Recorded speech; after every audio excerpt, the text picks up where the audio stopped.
This is a good example of a cicada killer burrow. It might look like a mole mound or an ant mound, but it's super loose dirt. But you see this little ramp. This is the hole. This is the ramp where they kick dirt out. And if you can tell, there's a hole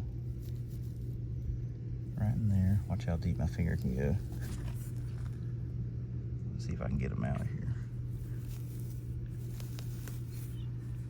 He's going after cicadas.